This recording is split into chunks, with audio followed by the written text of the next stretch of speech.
What kind of world do I want to live in? I think about this question a lot.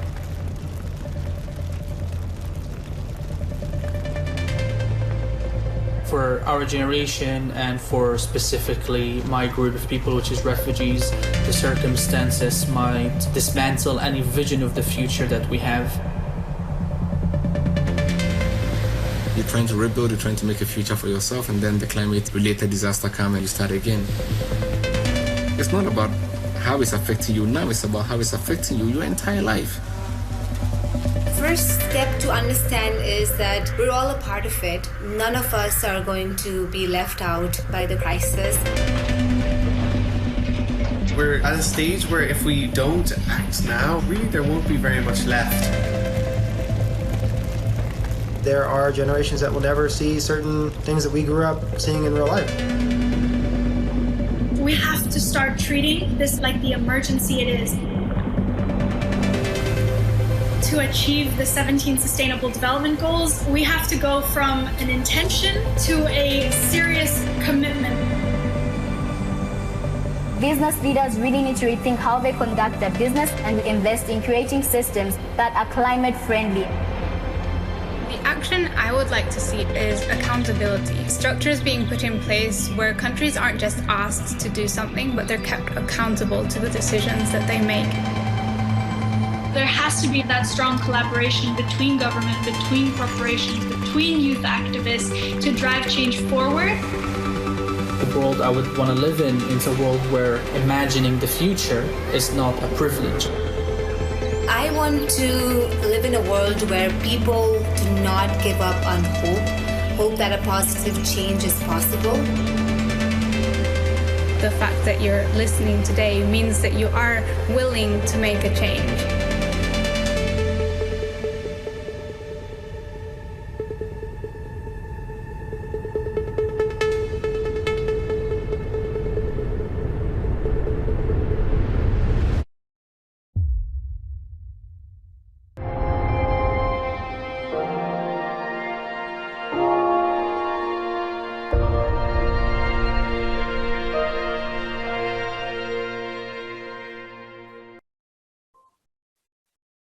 Hello and welcome to our panel on women's leadership in times of crisis. I'm Francesca Donner with the New York Times. I'm absolutely delighted to introduce you to our three panelists. And once I've done that, I'm going to give you an assignment, so get ready. Our first panelist is Evelina Cristina Weaver Cruz, the Prime Minister of Aruba. We also have joining us Wendy Clark, Global CEO of Dentsu, a global advertising company. And finally, we have Caroline Anstey, the CEO and President of PACT, a global nonprofit focused on economic development. Remember I said there was going to be an assignment? Here it is.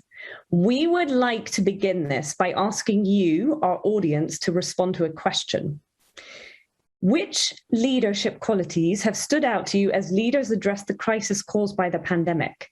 To respond to the question, you're going to find a link in the Zoom chat and you can participate in the poll. All you need to do is put in an adjective or two, think for a minute, and your adjectives will show up on the screen. So let's see what we get. Don't be shy, because otherwise we're going to look at this big blue box with nothing in it. And I'll have to make up, I was going to say I'd have to make up my own adjectives, but here's one: empathy.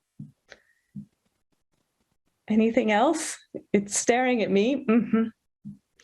Moral leadership, communication, adaptability, assertiveness, transparency, vulnerability, moral leadership, here we go. Giving direction, resilience, assertiveness. So the bigger the word, the more people are thinking about that word. Long-term vision, that's a good one. Kindness, wow, these are all really excellent leadership qualities. Humility, clearly there were fantastic leaders leading us through the crisis. Compassion, kindness, trust. Science-based leadership, it's interesting. Patience, ingenuity, vulnerability.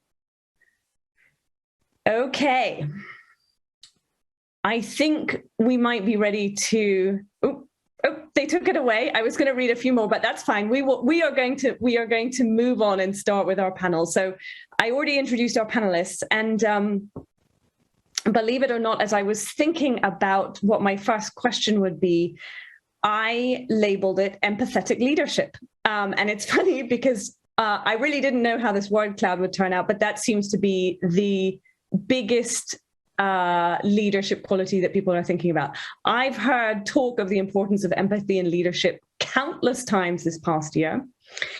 And this is for you, my dear panelists. We might say we have empathy as a leader, and you are all leaders, but I'd like to ask you what that looks like for each of you in practice. And as we do that, I'd actually like to ask you what it has been like to lead this past year. Prime Minister, if I may, I'd like to begin with you. Well, thank you so much for the invitation and the opportunity. Empathic leadership, empathy, for me means not only having sympathy for the other person, but to be empathic is to try and put yourself in the other person's shoes. Try to understand how people think, what drives people.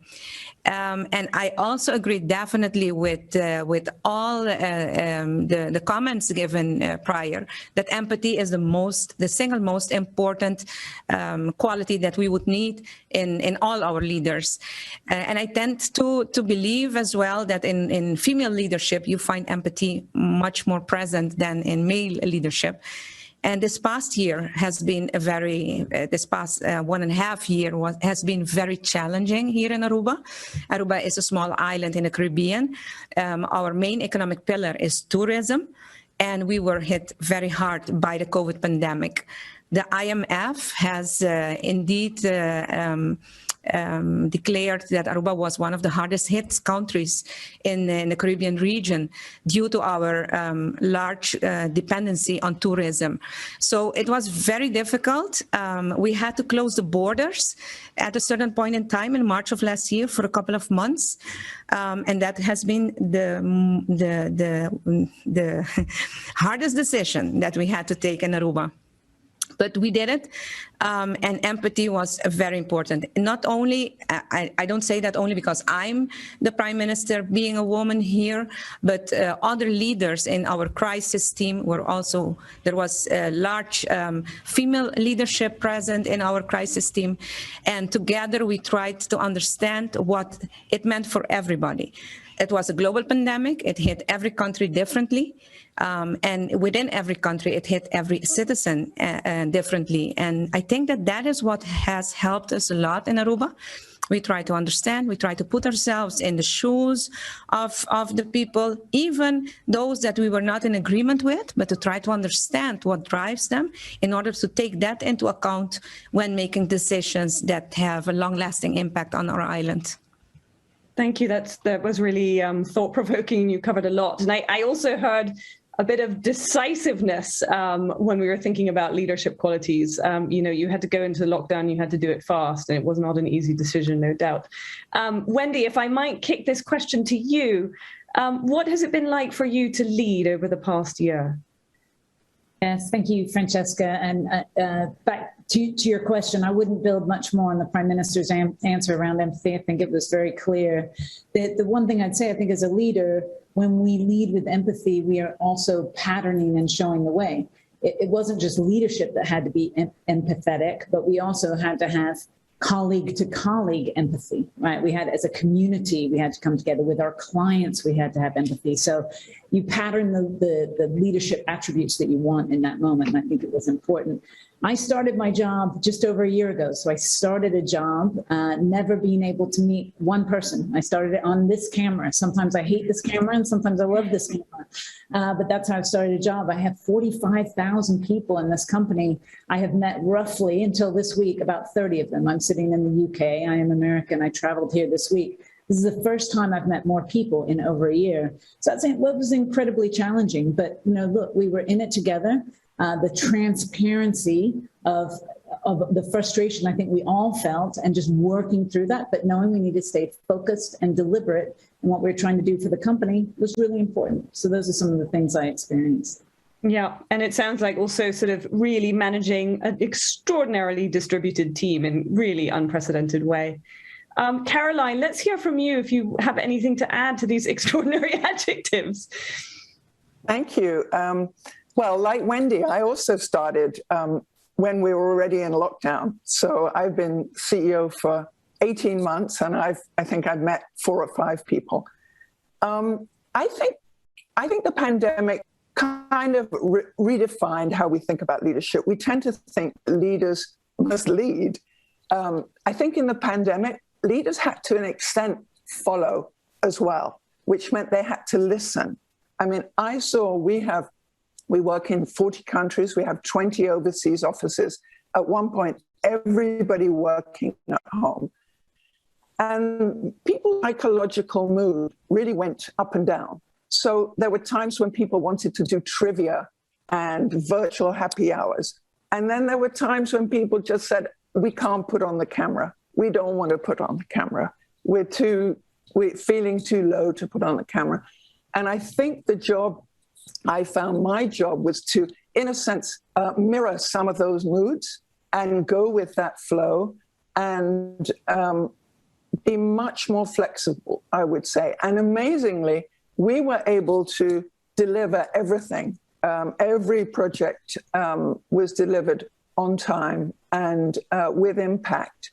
And so that's meant we're going through a whole process of reassessing what does it mean to be an international organization if you can't travel, and you can actually deliver without traveling.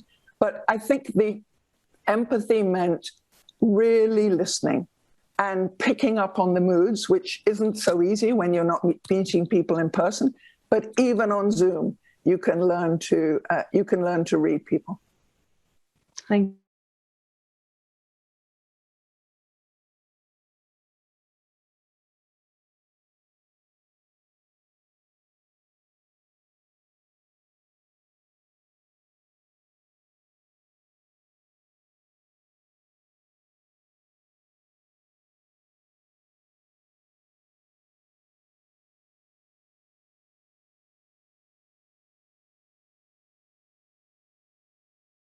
involved too, as you develop this comprehensive approach for the advancement of women.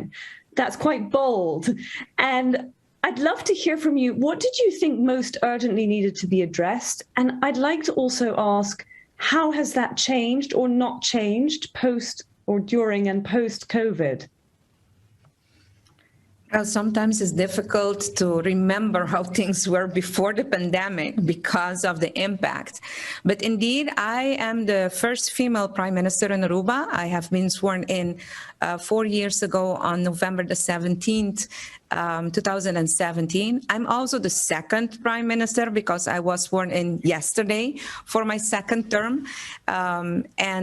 Since 2017, I have to say we had a lot of we had policy in place, we had stakeholders engagement, but it did not have the attention from the government that I thought it needed. So we tried to change this, and together with UN Women, we set up a plan to better our policies and to bring it to a national level. And of course, when you talk about national policy and on a national level, you have to have the engagement of the private sector. So it's not something that we wanted the government, only the government to do. We needed our partners to do this together with us. And that is something that we decided before the pandemic. I'm very happy we did it because the first thing that we achieved was the broad acceptance that together we needed to do more. When the government is not involved and you have a lot of stakeholders doing a lot of very good work, they do not tend to coordinate with each other, and then you don't get the efficiency that you want or the results that you always want. So the first target was to implement or to draft and implement a national coordinated policy. And for that, we invited the private stakeholders as well. And it was a success. There was a lot of enthusiasm to work on this national policy.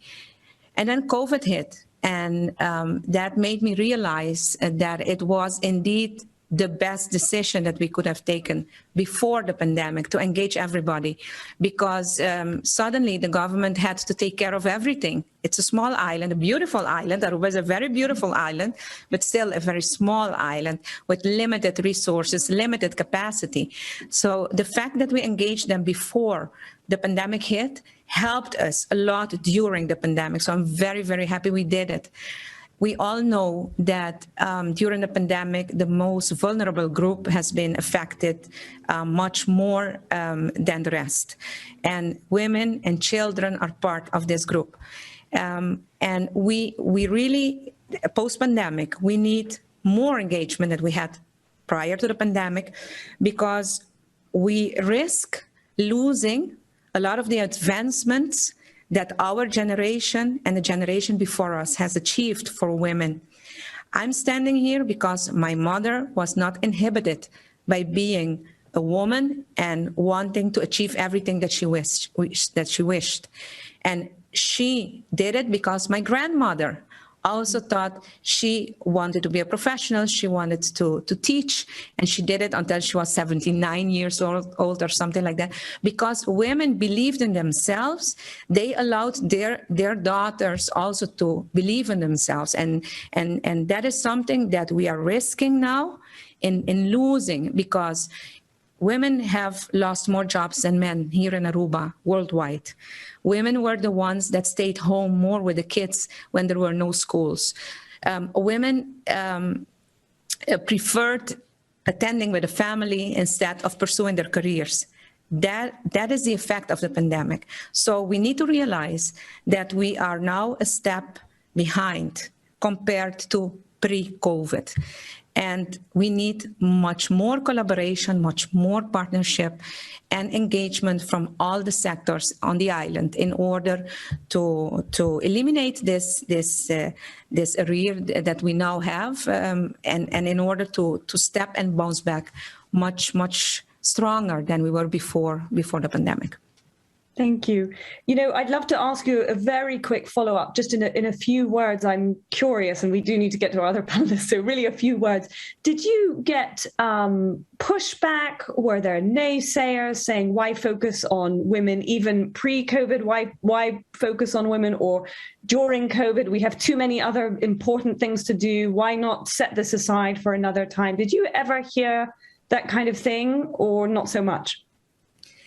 Well, not so much. I have to be very honest, just a little bit, but enough to allow us to explain why we are focusing on women as we are doing. We have a lot of respect and support for this policy and the way forward.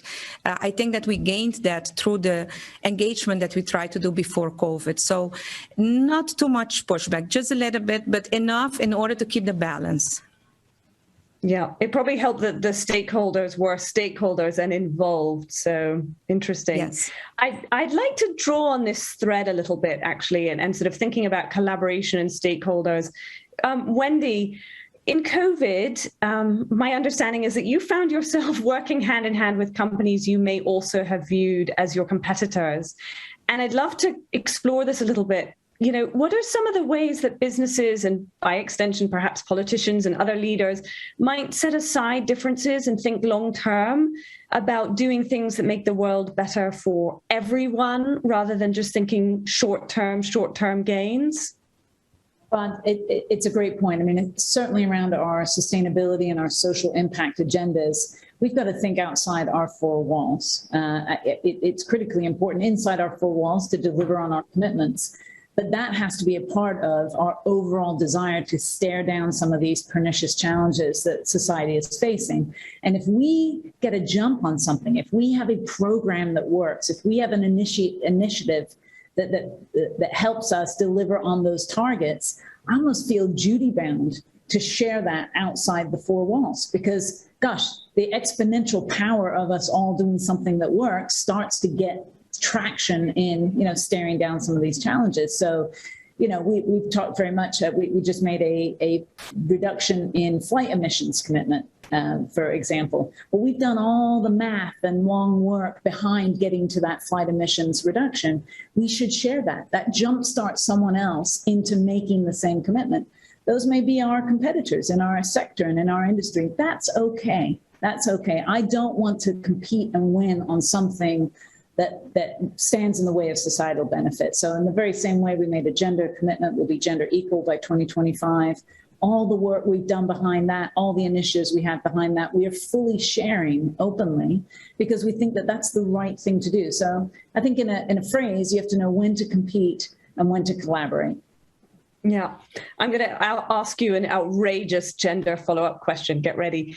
Okay. Are you stealing yourself? Do you think women are more collaborative in this way than men? It is an outrageous question. I don't think inspired men are less collaborative, but I think uninspired leaders are less collaborative. I think the traditional prototype of what we considered a leader for decades was hard-nosed, pointy-elbowed, and won at all costs. I think in a more empathetic leadership style now, again, we know when, and we can be very sharp and pointed elbows in the moments that we need to be competitively, but not when there's a greater good at risk, right? We have to look at the greater good and know when that is something that we can contribute to. Yeah. Caroline, I want to go back in history with you for a moment. You and I chatted a few minutes yesterday about the 2008 financial crisis, and we found that companies with greater gender parity at the leadership level had performed better. And here we are in a different crisis of arguably far greater magnitude. We have reams and reams of research showing that more diverse teams make better decisions. But in your mind, has anything meaningfully changed? And I'd like to really focus on this with you. Is this going to be the moment of change in the balance of power on gender? Is COVID going to be that moment of change? I think it might be, but it's not going to happen sort of deus ex machina. We're going to have to do things to support it. I think the interesting thing about 2008 is all the studies said better balanced board, better approach to risk, companies did better. It didn't really change anything. I think what we're seeing now, despite the bad news that the Prime Minister said, that women have left the workplace, women had to do the caring, we've seen rise in domestic violence, we've seen a lot of bad outcomes of COVID. We've also seen some very positive trends. More women stayed in university. More women are going now to further education. Women are beginning to be much more visible in what I call supply chains. I'll come back to that. And I think that what we're seeing is the potential now for women to really come into their own in this new kind of what I call balanced work, not work-life balance, but a better approach to balanced work. And what does that mean? I think it means, let me take one very significant development, which is the ESG movement, the movement towards environmental, social, good governance. A lot of that is about transparency of supply chains. People, consumers now, want to be able to say, I know the cradle to grave journey of what I wear, what I invest in, what energy I consume, what vehicle I drive, what battery I use. And it's women who are very often at the end of those supply chains. Women in agriculture, women in an area I know well, which is extractive industries, artisanal miners, women in manufacturing and production. As citizens, as consumers, demand to know more about the life cycle of what they buy, the role of women and women in development too is going to become more visible. And I think if you begin to put these changes together, you see something quite new. We thought back in 2008, it was the gender change would happen in companies when the CEO got on board. Or we thought there was a daughter effect. If a CEO has a daughter, suddenly they're going to be much more pro gender parity. What we're seeing now, we're still seeing, I think, that role at the top, but we're beginning to see the demand at the bottom, because the war for talent in the private sector is having to rely more and more on women, because it's the women who are graduating, it's the women who have the skills. So if you have that pincer pressure, change at the top, pressure on staffing, and war for talent at the bottom, I think it could be, yes, I think it could be a pivotal moment. But we can't just sit back and say it's going to happen, because as the Prime Minister said, what COVID has done is upended all the norms. We need to go to better norms. There are a whole load of people who would like to take us back to 1950s norms. And that is where we do not want to go. Right. I'm going to take this back to the Prime Minister, because you have been upending a few norms here. During COVID, you established an economic recovery plan with a steering committee that is 75% women. That's very high. And of course, your usual multi-stakeholder approach. I wonder if just in a few words, because we're getting quite close to the end of our panel, I wonder if you could tell me a little bit how this worked in practice, and whether there are any learnings that other countries might draw from this, or not necessarily even other governments or even companies, or who else might learn from this approach? Well, you know, we had no choice. Aruba was hit by the pandemic. At that point in time, everybody knew that we could not only continue depending on tourism, and that we had to look at other economic pillars. So we brought people together, and I take you now back to 1.5 years ago in March. It hit in Aruba. Everybody had to stay home. There was not a lot to do. And we were looking for volunteers, because we also have financial issues. So we were looking for volunteers, and 125 volunteers, they volunteered themselves. They wanted to think, they wanted to be part of the think tank, brainstorming, come up with ideas. And it automatically happened. It so happened that 75% were women. It was not something that we were looking for. I was not, asking for women to sign up. It was just voluntarily done. And the broad consciousness, awareness that Aruba could not continue with business as usual, that was not an option, that is what brought us together. We have a strong love for this island. Everybody that lives here just loves it. The ones that visits us love it as well. And I think that has brought us so close together that we could work on this master plan. We developed a master plan it's called repositioning our sales. And within this master plan, we try to build a stronger, a more resilient economy for Aruba, a more resilient country, taking into considerations all aspects of our limited capacity on the island. Sometimes things happen easily, other times things take more time or are more difficult. Well, this happened quite easily. And I think that has to do with leadership before the pandemic, with the commitment of the people of Aruba towards Aruba before the pandemic. That has helped us a lot. To be very honest, I think that is what helped us very much. And, the 75% being females in this committee, it did not bother anyone. Nobody criticized us because of that, or there was no lack of acceptance for the plans and the proposals because we were women. I think that the Arubians are now accustomed to female leadership. Well, I like that. I can't argue with that. I'm going to ask one final question of Wendy, and then I'm going to do a tiny, quick wrap-up question because we have almost no time. Wendy, I want to talk with you really quickly about the responsibility of the media in terms of portraying models of women and men to women and men. Do you think the media broadly could do a better job of portraying gender equality? Well, yes, Francesca, I do. And not only do I, but consumers do also.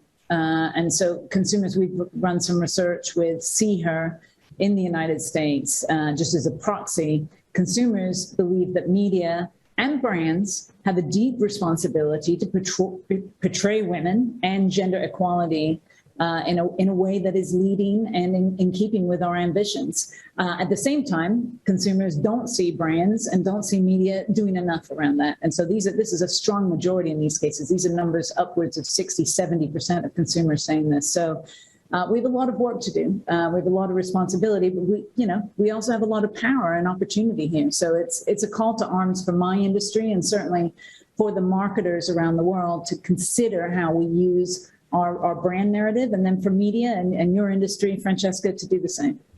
Yeah, no, it's incredible how much power there is on the onus actually on the consumer. We've had a lot of threads on that in this, even in this short conversation. It's really interesting, and I think the power balance is changing. All right, are you ready for your final question, everybody? This is lightning round. Okay, at the beginning, we asked our audience to name one or two leadership qualities that have stood out to you as leaders address the crisis caused by the pandemic. I would like you to mention one or two, maybe good, so we can end on an up note. I'd like to begin with you, Prime Minister, if you will, one or two adjectives that stood out for you around leaders during the pandemic. But of course, empathy, decisiveness, but a lot of patience. I think that is something very important. Okay. Wendy, empathy is already taken. What's next? You can take it again. No, I won't. Transparency, resilience, and hope. Okay. And Caroline, what stood out to you? Collaboration and long-term thinking. Fantastic. Well, on that really, really positive note, it's nice to actually do something on a positive note in these very, very difficult days of COVID. I'd like to end this wonderful panel and thank you all for your time. It was fantastic to hear your stories and your experiences and have this excellent conversation. Thank you very, very much. Thank you.